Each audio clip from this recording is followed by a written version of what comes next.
Bonjour à tous et bienvenue dans ce 29e épisode des ATP Lockdown Series. Aujourd'hui, épisode full body, comme d'habitude accessible à tous et accessible à la maison. Donc je vous laisse découvrir l'échauffement dans la description et l'entraînement s'affiche maintenant. Il sera composé de 3 parties, donc une partie bas de corps, une partie haut de corps, une partie d'un mélange des deux. Et pour finir, il y aura un petit finisher abdos. On passe maintenant à la description des exercices. Donc premier exercice bas de corps que vous retrouvez également dans l'avant-dernière partie. Pour celui-ci, vous allez vous munir d'une charge que vous allez placer sur le haut du dos. Au départ, on se met debout, les pieds écartés à peu près largeur de bassin. Et puis, vous allez effectuer un good morning. Donc, on vient déplacer les hanches vers l'arrière en pliant légèrement les genoux. Votre dos doit rester bien droit lorsque vous vous penchez en avant. Si vous avez la souplesse, vous arriverez à un point où votre torse est parallèle au sol. Si vous n'avez pas la souplesse, arrêtez-vous juste avant le point où votre dos a l'impression de vouloir s'arrondir vers l'avant. Donc on fait très attention à ça. À partir de cette position, on vient simplement plier les genoux afin d'arriver en position de squat complet. Et enfin, on vient se redresser comme pour la remontée d'un squat. Le mouvement doit être contrôlé du début à la fin, abdos engagés et dos fixé. Deuxième exercice bas de corps, donc sans prendre de course d'élan, vous allez venir réaliser un enchaînement de squats sautés horizontaux. Donc au départ, pieds écartés comme pour un squat, et vous allez simplement bondir vers l'avant le plus loin possible et le plus rapidement possible en enchaînant les sauts, puis directement réaliser des montées de genoux. Vous recommencez ensuite les sauts, puis les montées de genoux pour faire une seconde répétition, et vous en réaliserez 5 en tout. On reste bien dynamique et on ne vient pas s'écraser au sol lors de l'exécution des sauts. On pousse bien dans les jambes et on n'hésite pas à se servir des bras. Pour les montées de genoux, on monte bien les genoux, on contracte les abdos, on garde le dos bien droit et on active les bras. Troisième et dernier exercice bas de corps, on vient se mettre en position de fente, buste droit et abdos engagés. Et on va venir réaliser un saut vertical de manière explosive pour ensuite se réceptionner au sol sur la même jambe et bloquer la position pendant 3 secondes. On recommence sur la même jambe et ça pour 5 répétitions, puis on change de jambe. On amortit bien la descente pour ne pas taper le genou au sol et on n'hésite pas à se servir de nos bras.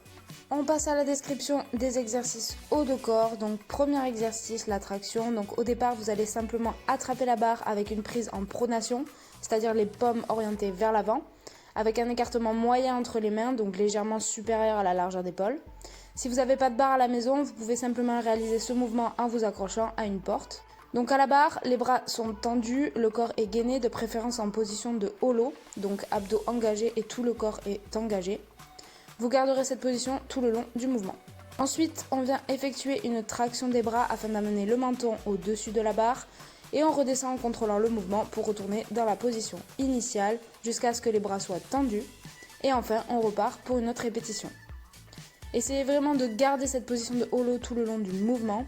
On évite de venir cambrer le dos ou relâcher le corps en fin de mouvement. Pour la variante, on vient faire la même chose mais en commençant le mouvement avec le menton au-dessus de la barre afin de réaliser seulement la phase excentrique du mouvement. Donc toujours dans la même position, on vient retenir la descente jusqu'à ce que les bras soient tendus et on garde la contraction jusqu'au bout en contrôlant bien le mouvement. Pour ce qui est des autres variantes, vous pouvez réaliser également du tirage inversé. Deuxième exercice, on se munit d'une charge, on se met debout, pieds écartés, largeur de bassin, bras tendus et on va venir fléchir les coudes dans un premier temps seulement jusqu'à 90 degrés, puis on redescend.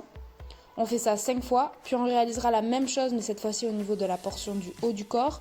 Donc on amène la charge vers les épaules en fléchissant les coudes complètement, en partant de la position des coudes à 90 degrés et en revenant à cette position. Pareil, 5 répétitions, puis on enchaîne avec le mouvement complet, donc départ bras tendus, puis flexion complète des coudes. On enchaîne toutes les répétitions et on engage bien les abdos, on garde les coudes proches du corps. Troisième et dernier exercice haut de corps que vous retrouverez également dans l'avant-dernière partie. Donc on se met en position de pompe avec les mains sous votre poitrine, donc resserrées. On démarre bras tendus, corps gainé et on réalise une pompe en amenant la poitrine au sol. On bloque 3 secondes et on remonte. On fait attention à garder les coudes proches du corps et à engager fessiers, abdos et le dos est droit. Pour la variante, vous réaliserez la même chose sur les genoux. On passe maintenant à la description des exercices de la dernière partie, dont un que vous retrouverez dans l'avant-dernière partie. Donc le sit-up, on se met en position allongée au sol en se munissant d'une charge, les pieds collés entre eux. Et ensuite, on vient simplement contracter fortement les abdos de manière à relever le buste complètement. Enfin, dernier exercice, on vient s'allonger au sol et on se munit une nouvelle fois d'une charge. Bas du dos plaqué au sol, on rentre bien le nombril et on vient placer ses jambes à 90 degrés, genoux pliés. On va simplement venir décoller les omoplates du sol avec la charge à bout de bras, puis tendre une jambe, la ramener, étendre l'autre jambe, puis la ramener et on enchaîne. On engage bien les abdos et on fait attention à ne pas cambrer le dos. Je vous souhaite à tous un bon entraînement. Si vous avez des questions, n'hésitez pas à rejoindre la page Instagram. Et moi, je vous dis à l'épisode prochain.